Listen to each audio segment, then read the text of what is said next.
भारत अजकल अपने आप ਨੂੰ ਕੋਈ ਬਹੁਤ ਹੀ ਉਭਰਦੀ ਹੋਈ ਸੁਪਰ ਪਾਵਰ ਸਾਬਤ ਕਰਨ ਦੇ ਵਿੱਚ ਮਸਰੂਫ ਹੈ। ਕਦੀ ਇਹ ਰੂਸ ਦੇ ਨਾਲ ਦਫਾਈ ਮੁਆਹਦੇ ਕਰਦਾ ਫਿਰਦਾ, ਕਦੀ ਇਜ਼ਰਾਈਲ ਦੇ ਨਾਲ ਇਹਦਾ ਰੋਮਾਂਸ ਜਿਹੜਾ ਨਾ ਵੱਧਦਾ ਪਿਆ।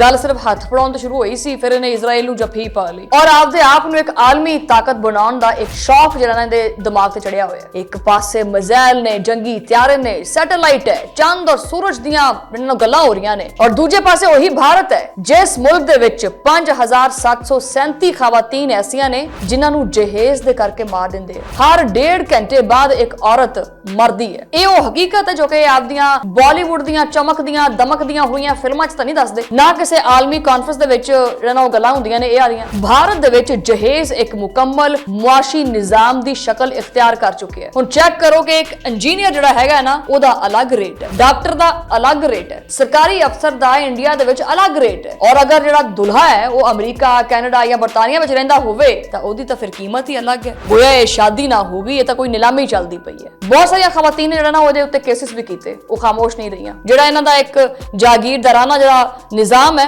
ਉਹ ਹਾਈ ਤੱਕ ਚੱਲਦਾ ਪਿਆ, ਜ਼ਾਤ ਪਾਤ ਦਾ ਨਿਜ਼ਾਮ ਹੈ ਉਹ ਤੋਂ ਬਾਹਰ ਹੀ ਨਹੀਂ ਆਉਂਦੇ ਪਏ। ਖਵਾਤੀਨ ਦੀ ਜਿਹੜੇ ਆਜ਼ਾਦੀ ਦੇ ਨੇੜੇ ਨਾਰੇ ਨੇ ਉਹ ਖੋਖਲੇ ਨੇ। ਆਲਮੀ ਤਾਕਤ ਬਣਨ ਦੇ ख्वाब ਦੇਖਣਾ ਇਹ ਬੜਾ ਆਸਾਨ ਕੰਮ ਹੈ, ਲੇਕਿਨ ਇਹਨਾਂ ਲੱਖਾਂ ਖਾਨਦਾਨਾਂ ਦੇ ਸਵਾਲਾਂ ਦਾ ਜਵਾਬ ਦੇਣਾ ਇਹ ਭਾਰਤ ਵਾਸਤੇ ਬਹੁਤ ਮੁਸ਼ਕਿਲ ਹੈ।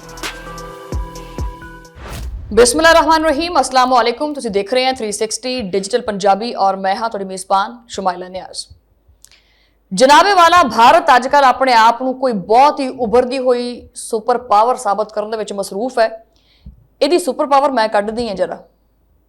ਵਲੌਗ ਸ਼ੁਰੂ ਕਰੋ। ਕਦੀ ਇਹ ਰੂਸ ਦੇ ਨਾਲ ਦਫਾਈ ਮੁਆਹਦੇ ਕਰਦਾ ਫਿਰਦਾ, ਉਹਦੀਆਂ ਖਬਰਾਂ ਆਉਂਦੀਆਂ ਨੇ। ਕਦੀ ਇਜ਼ਰਾਈਲ ਦੇ ਨਾਲ ਇਹਦਾ ਰੋਮਾਂਸ ਜਿਹੜਾ ਨਾ ਉਹ ਵੱਧਦਾ ਪਿਆ। ਗੱਲ ਸਿਰਫ ਹੱਥ ਫੜਾਉਣ ਤੋਂ ਸ਼ੁਰੂ ਹੋਈ ਸੀ, ਫਿਰ ਇਹਨੇ ਇਜ਼ਰਾਈਲ ਨੂੰ ਜੱਫੀ ਪਾ ਲਈ ਔਰ ਕਦੀ ਅਰਬਾਂ ਡਾਲਰ ਦੇ ਹਥਿਆਰ ਜਿਹੜੇ ਨੇ ਉਹ ਖਰੀਦੇ ਜਾ ਰਹੇ ਨੇ।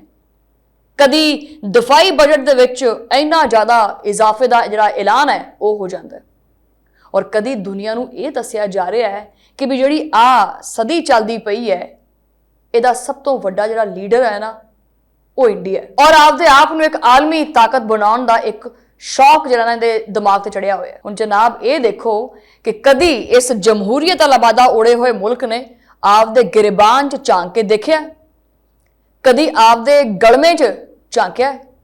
ਇੱਕ ਪਾਸੇ ਮਿਜ਼ਾਈਲ ਨੇ, ਜੰਗੀ ਤਿਆਰੇ ਨੇ, ਸੈਟੇਲਾਈਟ ਹੈ, ਚੰਦ ਔਰ ਸੂਰਜ ਦੀਆਂ ਗੱਲਾਂ ਹੋ ਰਹੀਆਂ ਨੇ ਔਰ ਦੂਜੇ ਪਾਸੇ ਉਹੀ ਭਾਰਤ ਹੈ ਜਿਸ ਮੁਲਕ ਦੇ ਵਿੱਚ 5737 ਖਵਾਤੀਨ ਐਸੀਆਂ ਨੇ ਜਿਨ੍ਹਾਂ ਨੂੰ ਜਹੇਜ਼ ਦੇ ਕਰਕੇ ਮਾਰ ਦਿੰਦੇ ਆ, ਜਹੇਜ਼ ਨਹੀਂ ਦੇ ਸਕਦੇ। ਯਾਨੀ ਰੋਜ਼ਾਨਾ ਤਕਰੀਬਨ 16 ਔਰਤਾਂ ਹਰ 1.5 ਘੰਟੇ ਬਾਅਦ ਇੱਕ ਔਰਤ ਮਰਦੀ ਹੈ। ਇਹ ਸੋਚੋ ਕਿ ਜਦੋਂ ਦਿੱਲੀ ਦੇ 에ਅਰ ਕੰਡੀਸ਼ਨ ਦਫ਼ਤਰ ਦੇ ਵਿੱਚ ਬਹਿ ਕੇ ਸੁਪਰ ਪਾਵਰ ਦੇ ख्वाब ਦੇਖੇ ਜਾ ਰਹੇ ਹੋਣ ਤਾਂ ਕਿਤੇ ਨਾ ਕਿਤੇ ਇੱਕ ਔਰਤ ਜਿਹੜੀ ਹੈ ਨਾ ਉਹਦੇ ਉੱਤੇ ਤਸ਼ੱਦਦ ਹੋ ਰਿਹਾ ਹੁੰਦਾ ਹੈ। ਉਹ ਤਸ਼ੱਦਦ ਦਾ ਸ਼ਿਕਾਰ ਹੋ ਰਹੀ ਹੁੰਦੀ ਹੈ ਕਿ ਉਹਦੇ ਵਾਲਿਦ ਨੇ ਮਤਰੂਬਾ ਗੱਡੀ ਨਹੀਂ ਦਿੱਤੀ, ਸਸੁਰਾਲ ਵਾਲਿਆਂ ਦੀ ਖਾਹਿਸ਼ ਸੀ ਕਿ ਉਹਨੂੰ ਸੋਨਾ ਦਿਓ, ਉਹਨੂੰ ਸੋਨਾ ਨਹੀਂ ਮਿਲਿਆ, ਸਸੁਰਾਲੀਆਂ ਨੂੰ ਜਾਇਦਾਦ ਨਹੀਂ ਮਿਲੀ ਤਾਂ ਕਰਕੇ ਜਿਹੜੀ ਕੁੜੀ ਹੈ ਉਹ ਮਾਰ ਦਿੱਤੀ। ਇਹ ਉਹ ਹਕੀਕਤ ਹੈ ਜੋ ਕਿ ਆਪਦੀਆਂ ਬਾਲੀਵੁੱਡ ਦੀਆਂ ਚਮਕਦੀਆਂ ਦਮਕਦੀਆਂ ਹੋਈਆਂ ਫਿਲਮਾਂ 'ਚ ਤਾਂ ਨਹੀਂ ਦੱਸਦੇ, ਨਾ ਕਿਸੇ ਆਲਮੀ ਕਾਨਫਰੰਸ ਦੇ ਵਿੱਚ ਜਿਹੜਾ ਉਹ ਗੱਲਾਂ ਹੁੰਦੀਆਂ ਨੇ ਇਹ ਆ ਰਹੀਆਂ। ਲੇਕਿਨ ਇਹ ਤਲਖ ਹਕੀਕਤ ਹੈ ਕਿ ਭਾਰਤ ਜਿਹੜੇ ਤਮਾਮ ਸਾਰੇ ਦੇ ਸਾਰੇ ਤਰੱਕੀ ਦੇ ਜਿਹੜੇ ਦਾਅਵੇ ਨੇ ਉਹਨਾਂ ਦੇ ਉੱਤੇ ਜਿਹੜਾ ਇਹ ਮੇਕਅਪ ਕੀਤਾ ਹੋਇਆ ਸੀ ਨਾ ਇਹ ਉਤਰ ਚੁੱਕਿਆ। ਦਿਲਚਸਪ ਗੱਲ ਇਹ ਹੈ ਕਿ ਇਹ ਮਸਲਾ ਤੁਸੀਂ ਸਮਝਦੇ ਆ ਕਿ ਪਿੰਡ ਥਾਂ ਦਾ, ਪਿੰਡਾਂ 'ਚ ਐਵੇਂ ਹੁੰਦਾ ਇੰਡੀਆ ਵਿੱਚ ਨਹੀਂ, ਸਿਰਫ ਔਰ ਸਿਰਫ ਪਿੰਡਾਂ ਦੇ ਵਿੱਚ ਜਾਂ ਗਰੀਬ ਇਲਾਕਿਆਂ ਤੱਕ ਇਹ ਮਸਲਾ ਨਹੀਂ ਹੈਗਾ। ਭਾਰਤ ਦੇ ਵਿੱਚ ਜਹੇਜ਼ ਇੱਕ ਮੁਕੰਮਲ ਮੁਆਸ਼ੀ ਨਿਜ਼ਾਮ ਦੀ ਸ਼ਕਲ ਇਖਤਿਆਰ ਕਰ ਚੁੱਕਿਆ ਹੈ। ਹੁਣ ਚੈੱਕ ਕਰੋ ਕਿ ਇੱਕ ਇੰਜੀਨੀਅਰ ਜਿਹੜਾ ਹੈਗਾ ਨਾ ਉਹਦਾ ਅਲੱਗ ਰੇਟ ਹੈ, ਡਾਕਟਰ ਦਾ ਅਲੱਗ ਰੇਟ ਹੈ, ਸਰਕਾਰੀ ਅਫਸਰ ਦਾ ਇੰਡੀਆ ਦੇ ਵਿੱਚ ਅਲੱਗ ਰੇਟ ਹੈ ਔਰ ਅਗਰ ਜਿਹੜਾ ਦੁਲਹਾ ਹੈ ਉਹ ਅਮਰੀਕਾ, ਕੈਨੇਡਾ ਜਾਂ ਬਰਤਾਨੀਆ ਵਿੱਚ ਰਹਿੰਦਾ ਹੋਵੇ ਤਾਂ ਉਹਦੀ ਤਾਂ ਫਿਰ ਕੀਮਤ ਹੀ ਅਲੱਗ ਹੈ। ਗੋਇਆ ਇਹ ਸ਼ਾਦੀ ਨਾ ਹੋਗੀ, ਇਹ ਤਾਂ ਕੋਈ ਨਿਲਾਮੀ ਚੱਲਦੀ ਪਈ ਹੈ। ਵੀ ਖਾਨਦਾਨ ਜਿਹੜਾ ਉਹ ਬਹਿ ਕੇ ਦੁਲਹੇ ਦੀ ਮਾਰਕੀਟ ਵੈਲਿਊ ਤੈਅ ਕਰਦਾ ਹੈ, ਫਿਰ ਉਹਨੂੰ ਵੇਚਦਾ ਹੈ। ਜਿਹਦੀ ਵੱਡੀ ਨੌਕਰੀ ਉਹਦਾ ਓਡਾ ਹੀ ਵੱਡਾ ਮੁਤਾਲਬਾ, ਜਿੰਦੀ ਤਨਖਾਹ ਜ਼ਿਆਦਾ ਹੈ ਉਹਦਾ ਜਹੇਜ਼ ਵੀ ਉਹਨਾਂ ਜ਼ਿਆਦਾ ਹੋਏਗਾ। ਔਰ ਤੁਸੀਂ ਬਹੁਤ ਸਾਰੀ ਮੂਵੀਜ਼ ਦੇਖੀਆਂ ਹੋਣਗੀਆਂ ਭਾਰਤ ਦੇ ਵਿੱਚ ਜਿਹੜੀਆਂ ਬਣਦੀਆਂ ਨੇ, ਖੁਦ ਬਣਾਉਂਦਾ ਹੈ ਭਾਰਤ ਕਿ ਉੱਥੇ ਕਿਸ ਤਰ੍ਹਾਂ ਇੱਕ ਔਰਤ ਜਹੇਜ਼ ਵਰਗੀ ਜਿਹੜੀ ਲਾਨਤ ਹੈ ਨਾ ਉਹਦੀ ਵਜ੍ਹਾ ਤੋਂ ਪਿਸਦੀ ਪਈ ਹੈ। ਵੈਸੇ ਤਾਂ ਬੜਾ ਔਰਤਾਂ ਦੇ ਹਕੂਕ ਤੇ ਜਿਹੜਾ ਨਾ ਉਹ ਲੈਕਚਰ ਦਿੰਦਾ ਹੈ। ਇੱਕ ਸਾਲ ਦੇ ਵਿੱਚ 1,20,000 ਤੋਂ ਜ਼ਿਆਦਾ ਖਵਾਤੀਨ ਨੇ ਜਿਨ੍ਹਾਂ ਦੇ ਜਿਹੜੇ ਸ਼ੌਹਰ ਔਰ ਸਸੁਰਾਲੀ ਰਿਸ਼ਤੇਦਾਰ ਨੇ उन्होंने उन्होंने उत्ते जुल्म करके तशद्दुद करके तो उन्होंने खुडे लैन ला दिता। बहुत सारिया खवातीन ने जिहड़ा ना उहदे उत्ते केसिस भी कीते, वो खामोश नहीं रही। लेकिन इंडिया के मुआशरे दे विच किन्नियां क औरतां ने जिहड़ियां इज्जत, बदनामी, खानदान या बच्चों के खौफ तो अपनी जुबान बंद रखदियां ने। इस गल का तुसीं अंदाज़ा भी नहीं ला सकते। असल तादाद जिहड़ी है वो 5000, 3000, 10000 इस तो किते ज़्यादा है। बथेरियां ने ऐसियां जिहड़ियां कुसकदियां नहीं हैगियां, बोलदियां नहीं हैगियां। चंद खवातीन ऐसियां ने जिहड़ियां मंजरे आम ते आ जांदियां। फिर ये वो भारत है जिहड़ा पाकिस्तान का दरिंदा है कि पाकिस्तान में औरतों के साथ ये सलूक होता है, पाकिस्तान में इंसानी हकूक की पामाली होती है, तो इंडिया दे विच की हुंदी है? जलाली हुंदी है। इस वास्ते भारत की मुआशरती जिहड़ी साख्त है उहदे अंदर अज भी एक बहुत गहरा तजाद मौजूद है। जिहड़ा इन्हां दा एक जागीरदाराना जिहड़ा निज़ाम है वो हाई तक चलदा पिया, जात पात का निज़ाम है वो तो बाहर ही नहीं आते पे। खवातीन दी जिहड़े आज़ादी दे नेड़े नारे ने वो खोखले ने। वैसे बड़ा डेमोक्रेट बनदा है, बाहर तो अरबों डॉलर की जिहड़ी मैशियत है और अंदरों शादी का कारोबार करता फिरदा है। ये भी नफसियात चलती पई है इंडिया दे विच और गल्लां सानू करदे, दुनिया नू करदे। भारत वैसे दुनिया नू ये दसदा है कि इहदी मैशियत जिहड़ी है बड़ी तेजी नाल तरक्की करदी पई है। लेकिन एक ऐसा मुल्क जिथे हज़ारां नहीं लखां खानदान अज भी आपदी बेटी दी पैदाइश दे उत्ते परेशान हुंदे है और बेटे दी पैदाइश दे उत्ते खुशियां मनांदे है, उत्थे खेत ते मिट्टी ते जिहड़ा ना वो तरक्की होनी है। और सब तो वड्डी मुनाफकत यह है कि मुआशरा खुद इस जुर्म दे विच बाकायदा शरीक है। लोकी जानते हैं कि जहेज लिया जा रहा है, रिश्तेदार जानते हैं कि बरादरी जानती है, हर मुहल्ला जानता है। शादियों के खुलेआम गड्डियां, जेवरात, नकद जी रकम है वो और तोहफे तहाइफ सब कुछ मिलता पे। लोग तस्वीरें भी बनाते पे। भारतीय जिहड़े बैठे हुए ने नाम नेहाद भाड़े के जिहड़े सियासतदान ने और जिहड़े हुक्मरान ने, सारिआं नूं पता है कि मुल्क दे विच की चलदा पिया।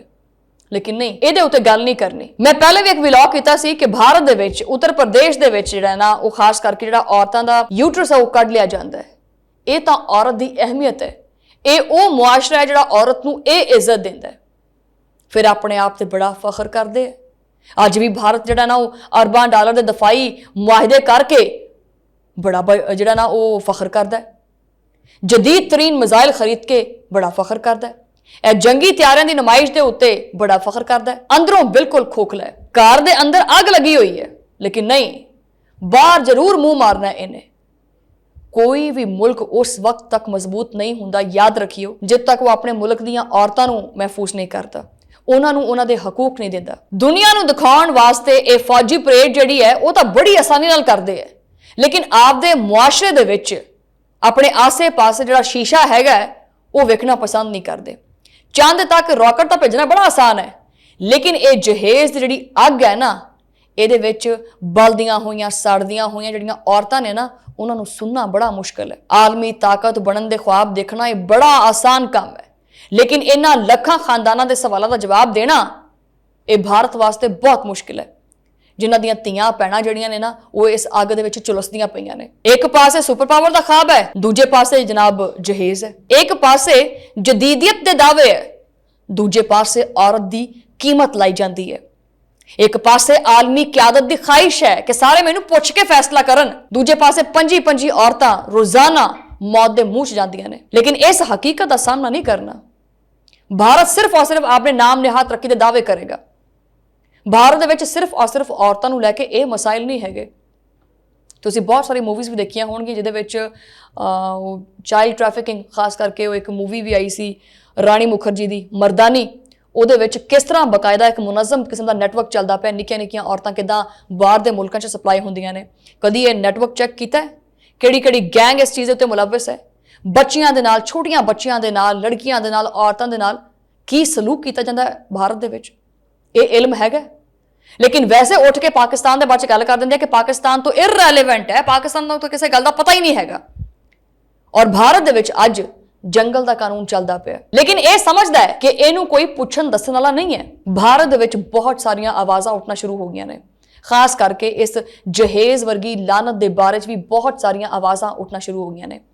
पहले अपना आ कुड़ियां वाला जहेज वाला मामला सॉल्व कर लो, फिर बाद च कर लेना तरक्की, बाद च कर लेना सफारती महाज के उत्ते अपनी जय जयकार।